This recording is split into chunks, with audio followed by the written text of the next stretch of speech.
Hey everybody, Steph here, and today I want to do a quick video about resistance. I'll probably do a deeper dive on this in a future video, but for today I just want to do something quick to speak about resistance because somebody in the comments had asked about resistance and this idea of like, how do we work around resistance? How do we get past resistance when it shows up? And I think that sometimes we see resistance as a very negative thing, right? As something we want to avoid that's like, oh, why does this show up? And I wish it didn't show up and that sort of thing. So I want to offer a reframe on that. But first, I want to share a quick story.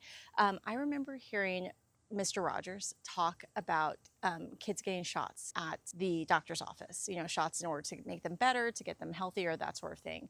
And I remember he advised parents, he suggested, I suggest you don't tell your kids that they don't hurt because shots do hurt. Some of them hurt. And he was like, you know, if you tell your child that, you know, go get the shot, it's not going to hurt, and then it hurts, you know, at that point, the kid just doesn't trust you anymore. And so he was like, you know, I don't think that's necessarily the best approach. I think the best approach is to tell them, you know, it will hurt, but only for a short time. And so I offer the same to you for resistance. I want to, first of all, offer a reframe that resistance is not a negative thing. It's actually a really positive thing. And I'll share more about that in a bit. But, you know, again, as Mr. Rogers said about the shots in order to get healthier, resistance is the same thing. You know, it's not horrible the whole time. Like as soon as you start taking action, you move through it and you can make it 10 times better very quickly. Like within about 30 seconds to a minute, the resistance starts to go away. You don't have to finish the whole book. You don't have to finish the whole art project. Just the fact that you're starting to move on it, even though you felt the resistance, already makes it so much better. And then the reframe I want to offer is that resistance does not show up on everything, right? There are so many things we do every single day that we don't have any resistance to. The things that show up where we have resistance are the things that impact our soul, the things that are so important to us that you know, we just see as so important. Those are the things where we have resistance. I think we need to start seeing resistance as a gift, as just a luxurious gift.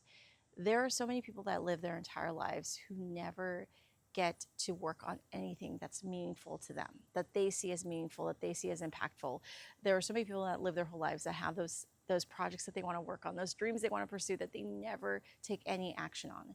So if you're at a point where you want to move on something, you feel the resistance, that is a really good sign because that means that it matters to you. As Steven Pressfield says, it matters to the growth of your soul. That's why you're feeling the resistance, because it's like your body saying, whoa, this is new territory. So that's a really good sign. That means you have found something that matters to you. You have found something that truly matters to your soul. So I encourage you to see that as a good thing. That is an indicator that you're moving in the right direction. So move towards it and realize that even though it might not be pleasant, it's only going to be about 30 seconds to a minute of that unpleasantness, and then you're going to be going. And then as you're writing, the resistance will go away. As you're working on that art project, the resistance will start to go away. And again, tomorrow when you start again, it'll be the same process. You'll probably feel that resistance and have to work through it, but time and time again, you'll start to train your body that we feel that resistance, but we still go through it anyways. And that's hugely important. Last thing I'll share is that I remember, I think there's something in the tree. The last thing I'll share is I remember hearing where they said that David Goggins said, like, there's no shortcuts for you, Goggins. And I think that's really important too, because that was his way of telling himself, like, don't look for the shortcuts or the easy ways away from the discomfort. Just accept that discomfort is part of the journey. And so that's the last piece I'll add to this. I think that's so important because, again, the resistance is such a good sign. It means you're onto something. And so I think you want to see that as part of the journey and not spend too much time and energy and effort in trying to say, how do I get away from that resistance? You actually want to just go through it, 30 seconds or less, and get to a better place. All right, so I want that for you.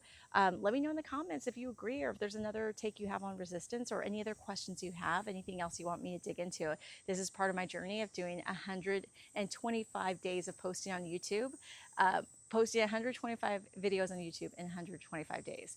Do I feel resistance? Sure. Like every day I'm like, I definitely feel the resistance. But again, 30 seconds in and I'm good to go. So hopefully you do the same for yourself today, and I'll see you tomorrow for another video. See you then. Bye.